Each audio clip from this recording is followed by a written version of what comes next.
Okay, welcome back everybody. So before we were talking about compression artifacts, and I just want to quickly go over some of the popular image file types that you might come across as a digital photographer and demystify them a little bit so that you will know what to use. Now JPEG, that's the one that we are most familiar with. It has a lossy compression. It's 24-bit color, which remember means every pixel has 3 colors and each color has 8 bits worth of information.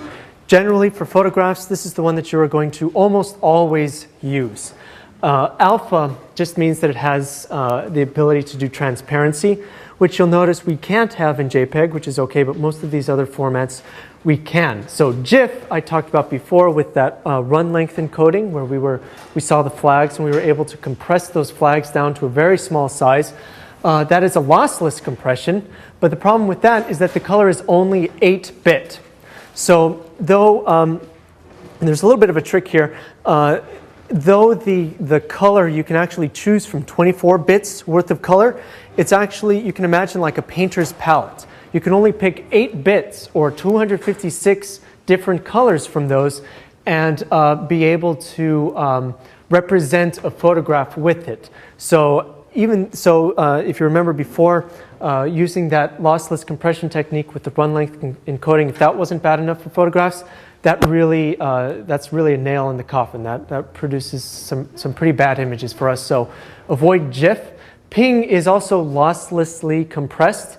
It's also 24-bit, just like JPEG. It does support alpha, so this sounds really great, but it's just not as widely supported as JPEG. So, and also because it is lossless, the files aren't as small as the lossy compressed JPEG.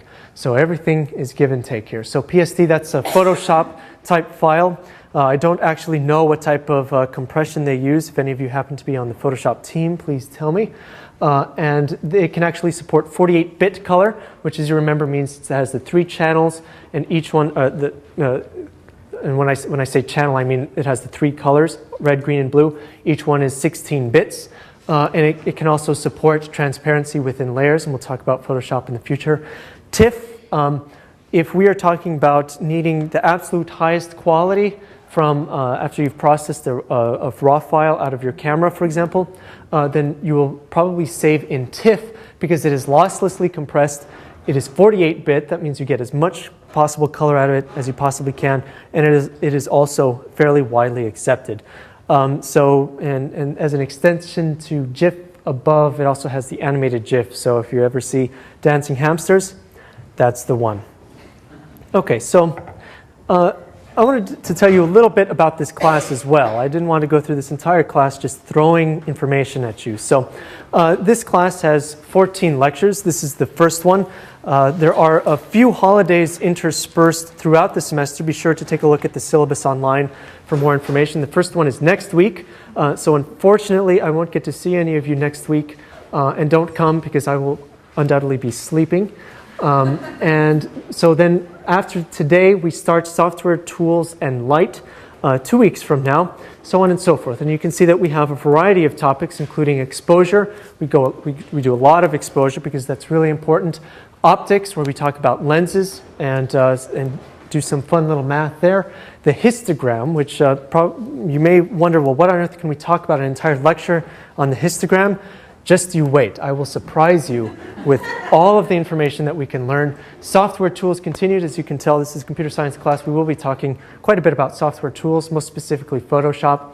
Assignment slideshow. So in the assignments that are given to you, and the first one was given out today, you'll actually be submitting some photos, and I think it will be, and in the past, students have really enjoyed looking at everybody else's photos to not only not to poke fun at them, of course, but just to take a look and see what interesting photos people have taken. And this actually has been a great hit in the past, and I hope to continue that this time.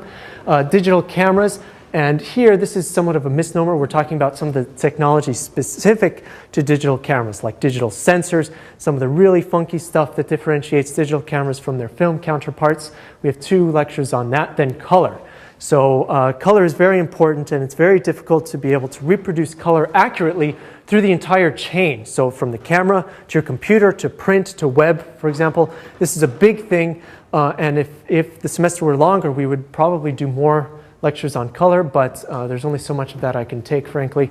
Then artifacts, so all of the problems that can happen because of digital photography. And we've started talking about some of them, like dust, and we will continue to talk about them throughout the semester, but we will really be sure to show you an exhaustive or nearly exhaustive list of artifacts in that lecture.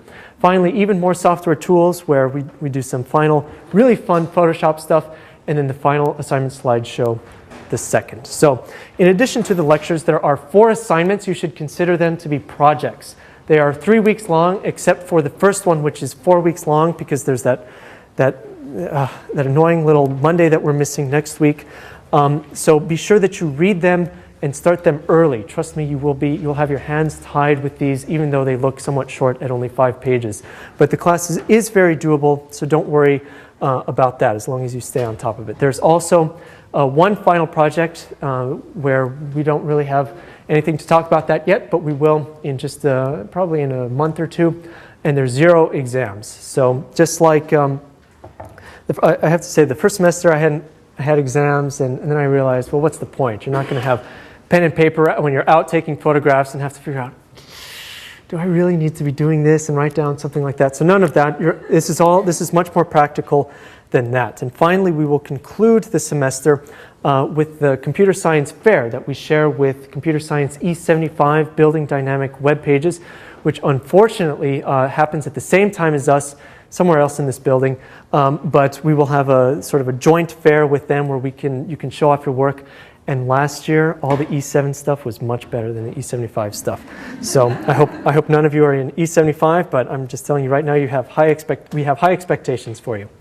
Okay, the course website, cse7.org. This is where it all happens. You can find all of your resources here. Though there's no required textbooks, we do have a few that we recommend if you want to pick up some textbooks, but a lot of resources are available here. Also, you'll notice that as we are videotaping this lecture, we will try to videotape most lectures, not all of them. For example, the assignment slideshows, I think that's going to be really boring, just picture after picture on video, so we're not going to do that. So be sure that you are present for lecture 14 and lecture 8, but pretty much the rest we're going to try to videotape and put on the course website a few days after the lecture takes place. It's not meant as a replacement for lecture because sometimes it can get a little close to when the assignments are due, and that's not done intentionally. It's just because we have to take the time to do the videos properly. But it is just something, it's an extra tool for you to be able to get used to the material. And I talk fast, so if you need to review something, not only can you ask questions, of course, but you can rewatch a lecture, or if you happen to be out of town, you can watch it there as well. If you have any questions, please feel free to email the staff@cse7.org. So I'm on that list. Chris Thayer is behind the video camera. She's also on that list. She's one of our TFs. And John Seelig, way in the back over there, who likes to stay as far away from me as possible, is also there, and that's us. That is the staff, and there's a lot of you. So please try not to email us individually. We will get to your question, but because there's 3 of us looking at this versus 1 of us looking at our individual email addresses, we will be able to answer your question the quickest this way. Comments, concerns, questions, doesn't matter. You can feel free to email us there. Now this semester, we're trying a little bit of an experiment. We are going to be doing a lot of the submission for problem sets, and especially photos, on Flickr, which is a social website that you may or may not be familiar with. And we have established a group there that you must join to submit photos. And as part of that group, there is a discussion board. So if you have a question that's perhaps a bit doesn't need the privacy of email, for example, you might want to ask it on that discussion board. We will also be monitoring that discussion board as well, and you will also be able to get input from your peers. And this means that, yes, you can post photos that you're proud of, for example, show it off on the discussion board, and I'm sure, hopefully, everybody will be able to participate and take a look at what's going on there. Yes? Is there a question? No. Yes? Okay.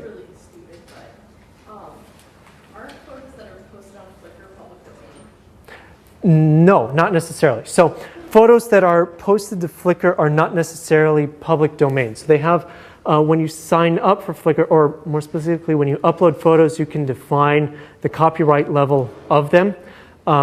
You can define, full copyright, all rights reserved on the photos there.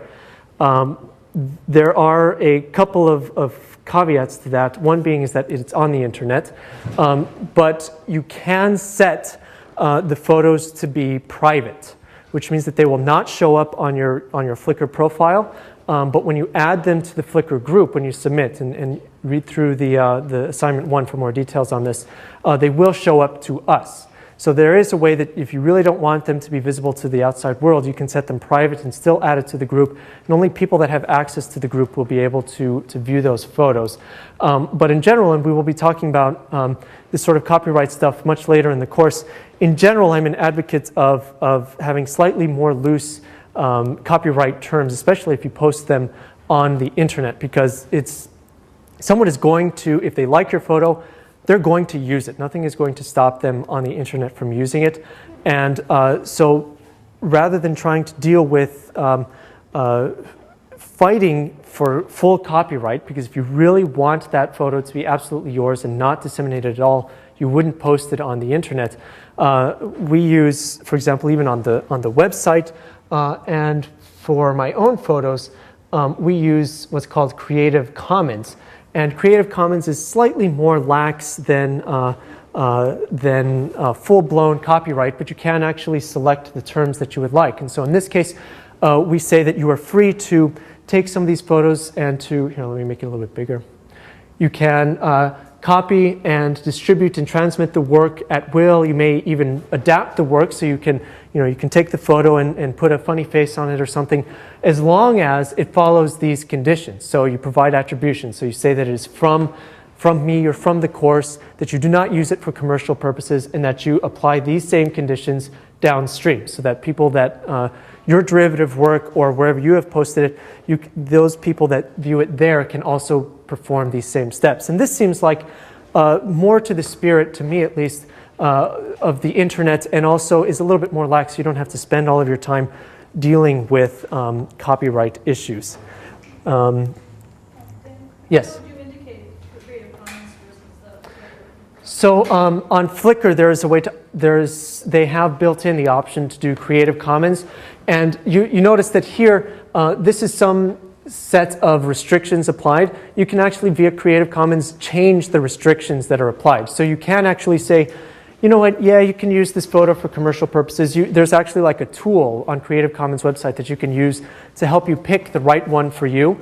And you enter in, there's like a code basically that I believe you can enter into Flickr, and they will be able to apply that directly onto your Flickr photos.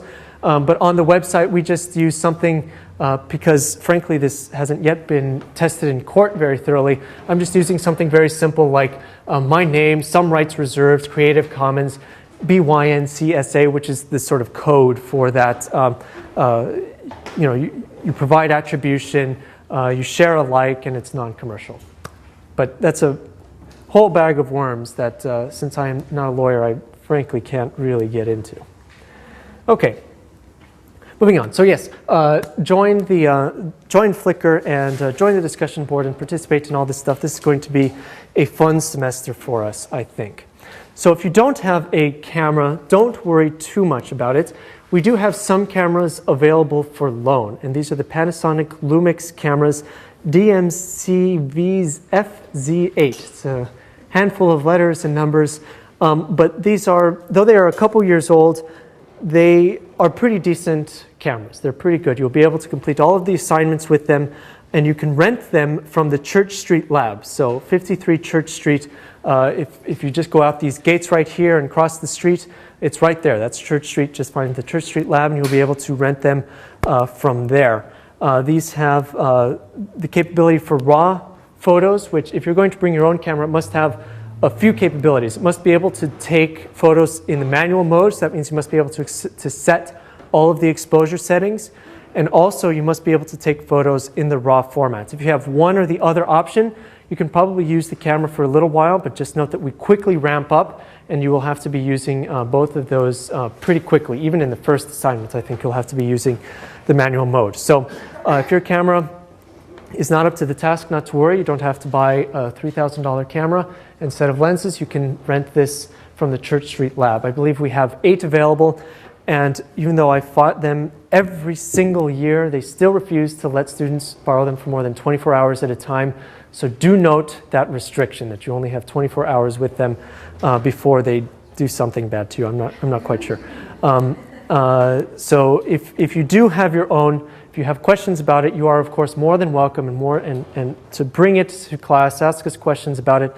But generally, we're not going to be standing up and taking pictures of each other, just so that you know, so you don't have to bring your own camera from home.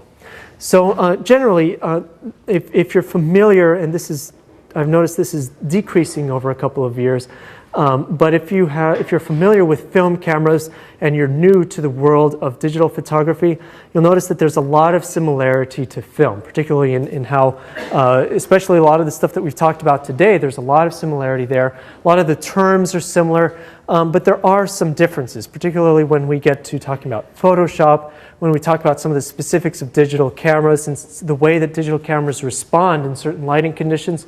It's very different than film cameras. So you will not have a difficult transition, but you should still pay attention if you are familiar with film. So sensor sizes, for example, that's probably going to be, well, it's not too new, but it is somewhat new as far as SLR users go. ISO, all of these sorts of things are all very applicable from film over to digital cameras. Okay, so I want to take this lecture in a slightly different direction because you'll notice from the lecture descriptions a little while back that there's a lot of technical stuff going on. We're talking about digital cameras, exposure, optics, all of this sort of stuff, histograms. And this class though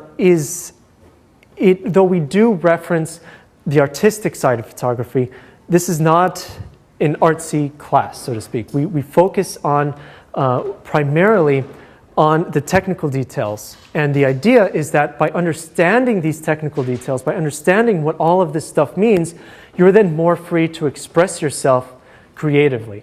But this doesn't mean that we ignore the artistic side or that we think that the artistic side is unimportant, because obviously it's extremely important in a photography class.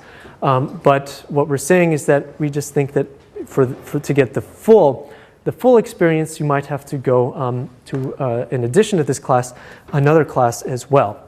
But part of this question, or part of the artistic side of photography, I think, is the question of what makes a photo interesting. And there's no right or wrong answer to this, obviously, and it depends on your definition of interesting, what you like to see and what you don't like to see. But generally, I think what can make a photo interesting is something that nobody has seen before, something that is new or exciting, or maybe not totally new to a person, but at least pretty rare to see. You don't see a lot of these types of photos, and that sort of photo is interesting in terms of the wider audience, in terms of the general appeal. And it certainly is easy, once you start getting really good with the technical aspect of photography, to realize that you just have nothing interesting to take photos of and to fall into this sort of rut. And this certainly happened to me just a few years ago, where I just felt like I had nothing that I could take a photo of. I had a camera. I didn't have a lot of the equipment that you see here, but I had a camera and I knew how to use it. But I just feel like I had overdone. I mean, there's only so many photos of Harvard you can take before everybody has seen everything. And so what else is there to take? And so I guess I still can't answer that, but but at least I feel like I have it back now, and this is something new, even in just the past few months, where I feel a lot more excited about this again. And so if you do feel like you've fallen into this sort of photographic rut, don't worry too much about it. Most likely you will get it back. Just don't forget how to take photos. But I think what can make a photo interesting is also what you like to do, what your hobbies are, what types of things you find particularly interesting. Water sports, in this case whitewater rafting, for example. I really love doing this. I don't do it as much as I would like, but this is one of those things that you can't take a bad photo when you're doing whitewater. Well, unless it's all water, then I guess that's a bad photo. But you know what I mean. It's in general bad. And if you are into water sports, I can talk quite a bit about this. You should probably get a case like this. This is called a Pelican case. It is a pretty hardcore case, and I think it's warranted. They say it's warranted against everything except shark bite, bear attack, and children under 5. You can use it as a soapbox. I stand on it. I sit on it all the time. I use this on this rafting trip, for example. I toss it into the river. It just floats downstream as long as you can get it again. Your camera equipment will be safe, and it's made very, very well. And this was actually my primary case for many, many years.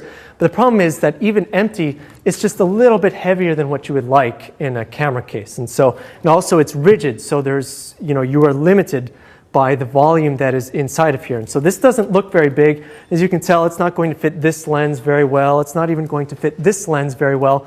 But some basic kits, some basic photographic equipment, you can put into a case like this. And of course, they do have various sizes available to you. Did I mention it was Pelican? I forgot. Okay, that would be important. It's just to show you this blank, generic gray case and say, buy this because this is great. Of course, it's useful if you are going to be going through extreme conditions. So sea kayaking, for example, or whitewater rafting, or pretty much anything where you're going to be abusing your camera. This is going to be a great case for you. And if you are going to be doing water sports, get a few of these NRS webbings. These are, you can get them, I don't know, just look, I think it's National River Supply or something like that. But this in combination with these cases, you can attach your camera, or rather you can attach the case to pretty much anything and not worry about it. I strapped this camera to the rafts just exposed to the water, and yes, we did flip, and everything was perfectly fine. Nothing got wet, everything was perfectly dry. And I really don't care because these are really strong grips. They're not going to let go. And so that's just, it's not necessarily an endorsement for this stuff, but just what I've found has worked very well in this sort of thing. And another thing is that if you buy a decent quality digital camera, they're generally going to be made pretty well. They're going to be made out of plastic, and I hit the door, so it sounds flimsy, but they're generally going to be made of plastic on the outside, but have some sort of metal or magnesium frame on the inside. So they're going to be rigid, and they're going to be built well. I've dropped this thing in negative 10-degree weather onto some rocks, and there's a little chip somewhere, right here, but it still works absolutely fine. And so most of this stuff, I mean, you shouldn't abuse it. Don't throw it into the river, of course. But you don't have to really worry about some of this better stuff getting a little bit wet. You really don't have to worry about dropping it accidentally. A lot of this stuff, well, you should worry about dropping it accidentally if you go from up here. But it will probably outlast your interest in the camera itself. These are very well made cameras, especially the mid-range ones, which I will talk about in just a little bit. So don't overbaby your camera unless it's super compact, something like that. With decent equipment, you don't have to overbaby it. It is meant as a tool. It is meant to take a good photograph. But of course, take what I am saying within reason, and don't do anything silly or stupid with your equipment.